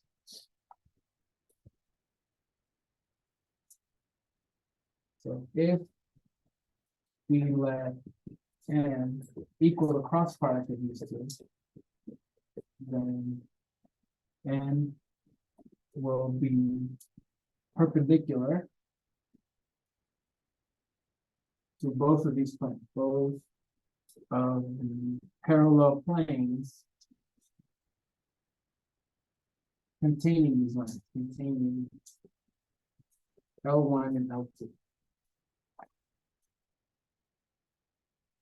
Which we want. We want a normal vector to one of those planes.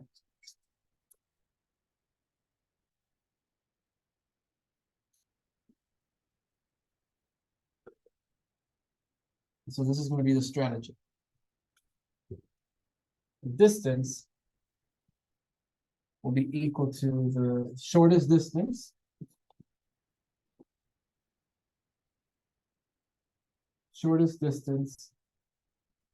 between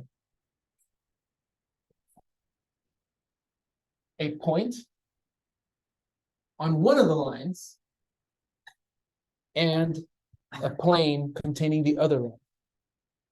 Okay, here's where we get to pick though, which one we want to choose. Do you guys want to pick a point on L1 and then consider the plane containing L2 or the other way around? They'll both give you the same answer. So let's do the shortest distance between a point on L1. Okay. The shortest distance between a point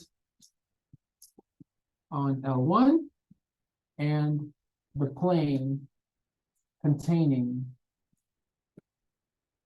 L2. That's the strategy.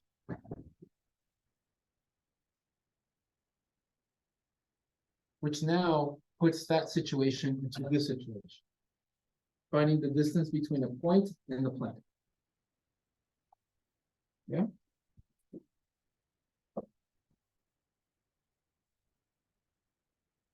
L1 contains a point. It contains hella points, but what's one point that we know it passes through? 1, -2, and 4, right? That's the point that it contains. So point on L1 is going to be given by that initial point on the line, which is 1, -2, 4. That's like this guy here. Now we want to find a point on the plane. But what else is on the plane? What else is on the second plane right here? The line number 2, right? So we found this point. And then we know that this line is on the plane. So let's just find a random, let's find the point that's on this line.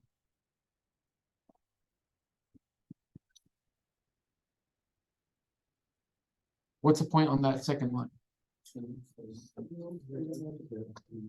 Is it 2? The x naught here is 0, right? Remember, it should look like this. Right? So it's really 0, 3, -3. That's like this point. It lies on the plane.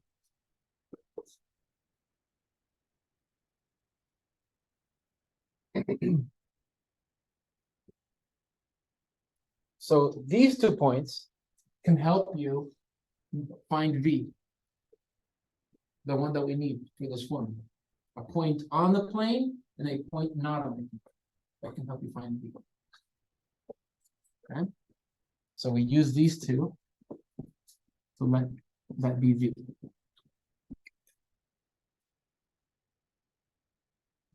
So it'll be a point off the plane minus a point on the plane. Point off the plane minus a point on the plane. 1 minus 0. -2 minus 3. And 4 plus 3 in this case. That's going to be your vector V in this formula.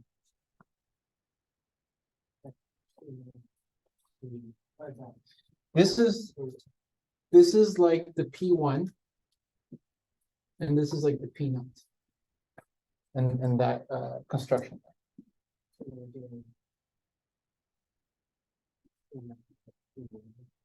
We're doing P1 minus P naught, like we did here. P1 minus P.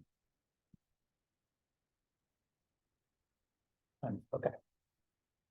Let me give you like 2 minutes. Chat with your classmates to see if you can tell them what the hell's going on. Okay. Do like a little summary. We're halfway done, but it's a lot of theory in this problem. So just try to like verbalize it. Go for it.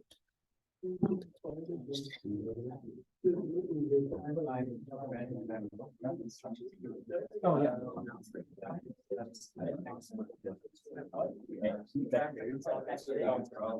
We're gonna do it. Right now, we can do B. And then we're gonna do the cross product to help us find N. Yep.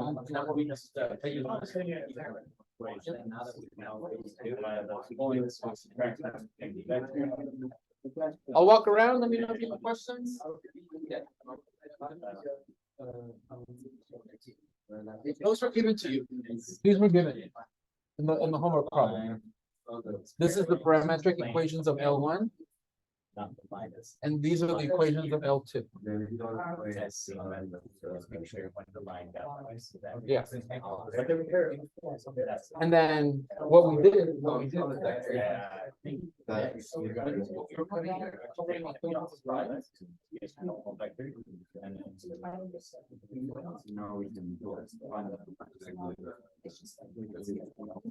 we look at this equation, but this points on that line with these coordinates. Yeah, and then this gave you the components of the direction of the line. Yeah. No, no, it's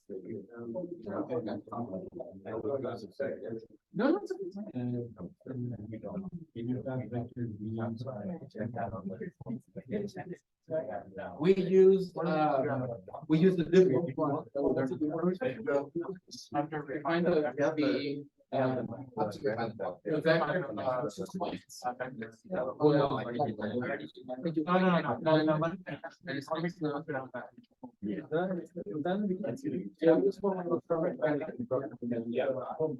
actually, because we wanted to find additional way.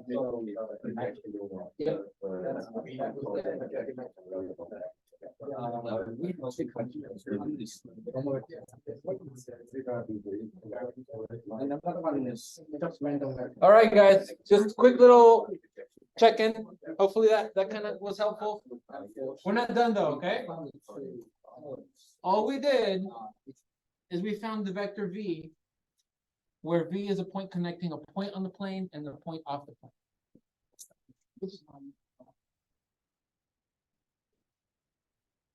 Now, what do we need to do? What's left? You gotta find the normal vector, which we said we're gonna do it by taking the cross product of the two directional vectors. Okay, so we're not done. We gotta do a little bit more. You take the cross product. All right, I'm gonna save some time here. You take the cross product of these two vectors, and we end up with this vector here, 13, -6, -5. There's a little bit of work, okay, that I'm skipping. Okay. So now that we have the normal vector to the plane, it's normal to both of them, but it's definitely normal to this plane. And we got a vector V. That tells me that now I have the ingredients that I need for my formula. So it's going to be V dot N over the magnitude of that. So then I take the absolute value of the dot product of V with N. That's going to be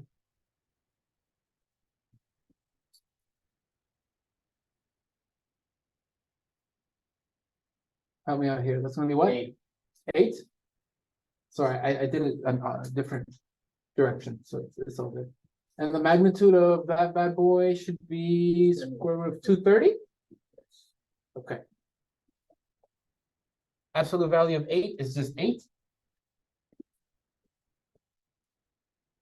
Put that in your calculator, and at least it gave me about 0.53.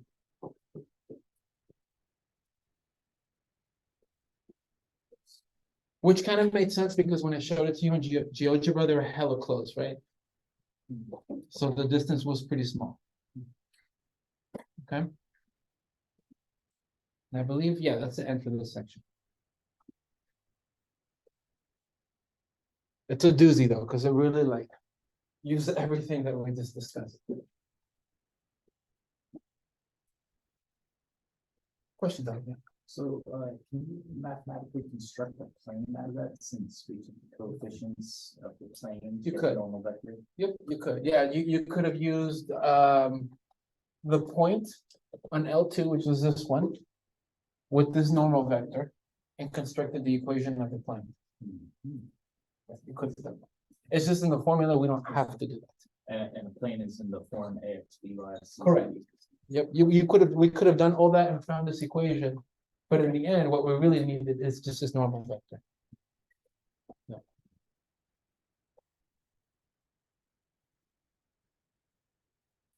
Oh, that was a hard one. All right. So we're gonna take a break from vectors. And this is the last section of chapter 12, and it's all about graphing. I'm splitting it up. Cylinders is the easy part, and then on Thursday we're going to do something called the quadric surface. Those are the harder ones. Okay. I'm going to spend a little bit more time on those. Okay, let's see. I'll leave that part there. Let's ask some questions. It's good.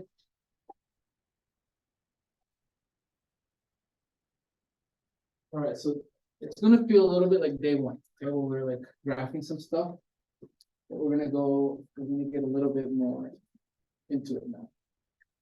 Okay, we're gonna do cylinders. Not too complicated compared to the other stuff. For this section, we're not gonna do too much right now, but on Thursday, please review ellipses, hyperbolas. I'll do like mini reviews, hyperbolas, and parabolas, like equations and all that stuff. Conic sections is a fancy word for it. But definitely these two. Definitely these two. These are the ones that usually when I teach this class, you haven't seen them since pre-calc, I think. Right? So it's been a minute. Maybe a little bit calc too, yeah.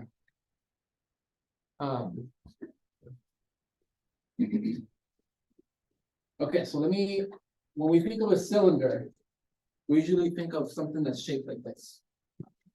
Okay? But we're gonna define a cylinder to be something a little bit more general.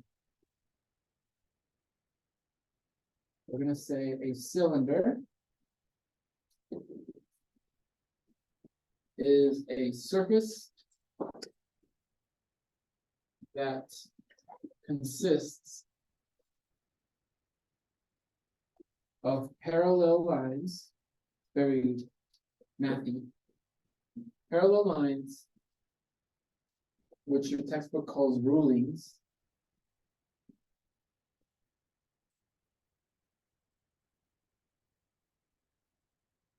passing through a plane curve. Let me translate all this stuff.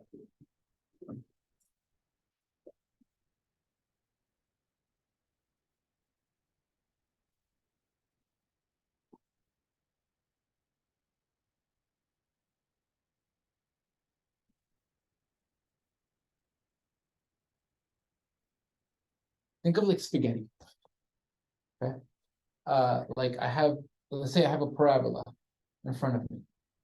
And then through that parabola, I just stick a bunch of spaghetti sticks that are parallel to each other. An infinite number of spaghetti sticks. That's gonna make a surface that has this shape. Okay.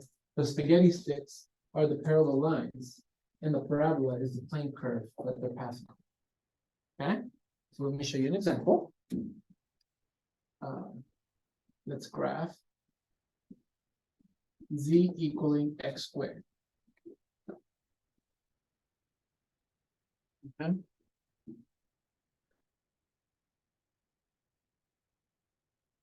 did this with you guys on day one. Which variable is missing? Y, right? So it's some surface. The equation, the graph of this is some surface. Let's see what it looks like on the XZ plane only. On the XZ plane, what would this quadratic equation look like? Think of it, y equals x squared, right? It's just a parabola.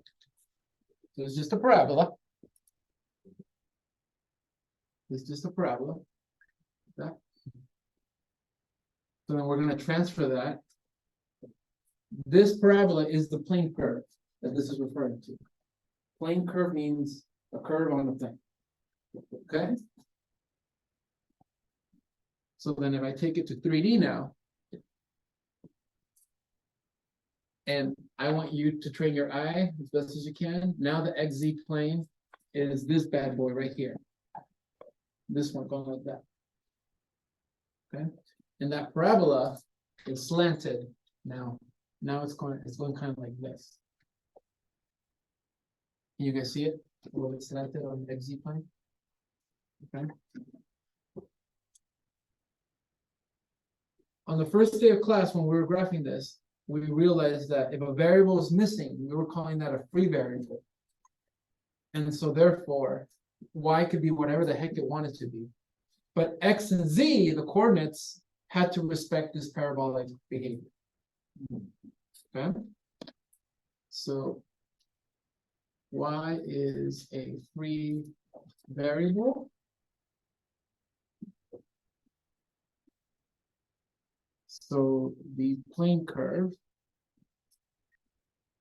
can vary in the direction of y. So think of like the parabola. I can move it across front and back across the y-axis. So if I do that, notice that gives me this shape like this. Yeah.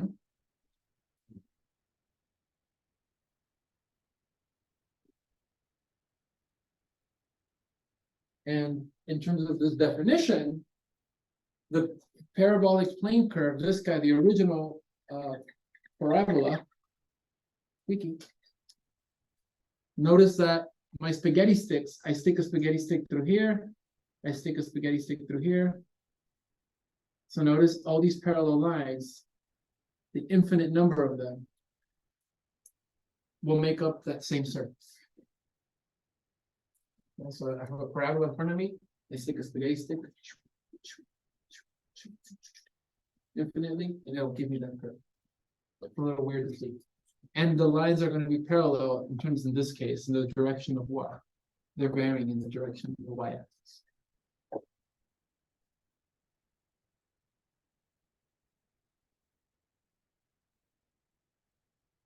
Let me see here. Let's do one. I did one that's a circle. Let's do one that's an ellipse. The next example. So you guys have an ellipse up there.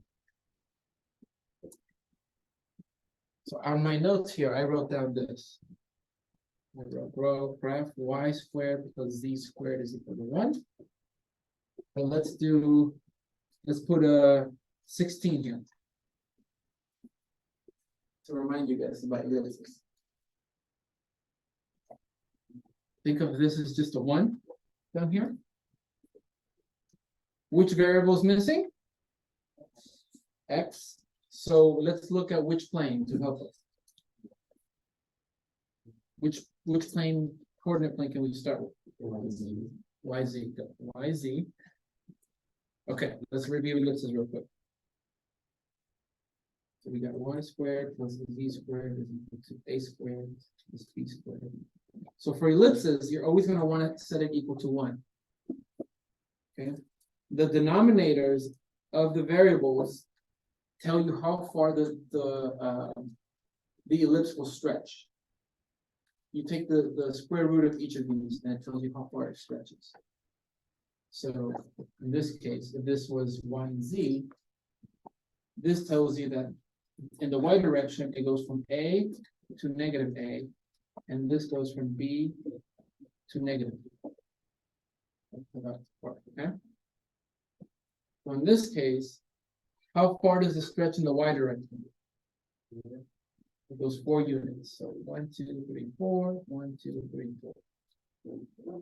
And what about the z direction? 1. So it's very skinny. It's a very skinny ellipse. Kind of like this.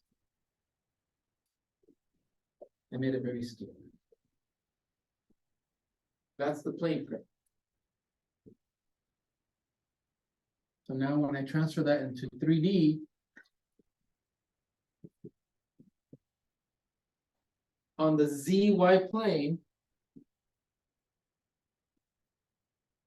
I'm gonna have a very skinny ellipse stretching longer in the Y direction. So we're gonna have something like this. Like that. Which variable is free again? X is free, right?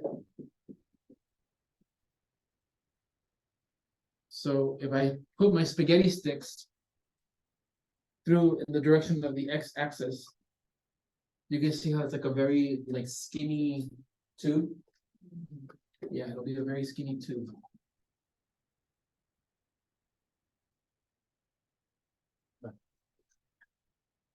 Where the rulings are going to be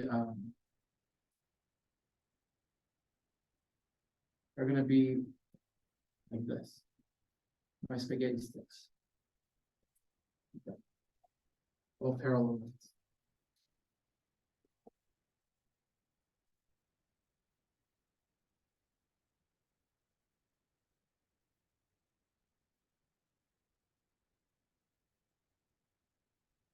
Got 2 minutes. Can I have you guys try one?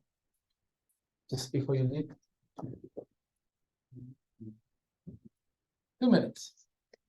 If you don't finish it, it's all good. So try to see what this might look like. I'm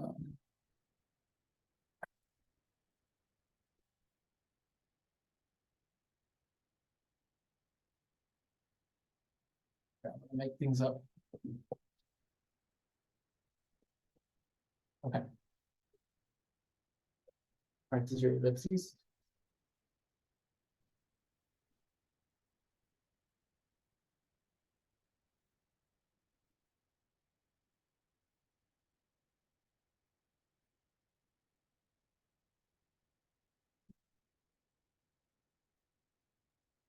This.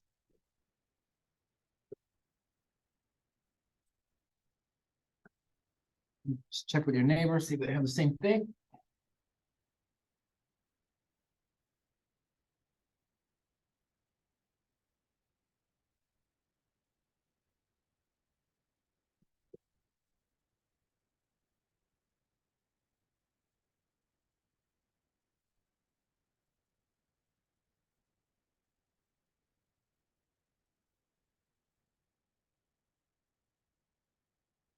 Oh, like the color coding. Nice.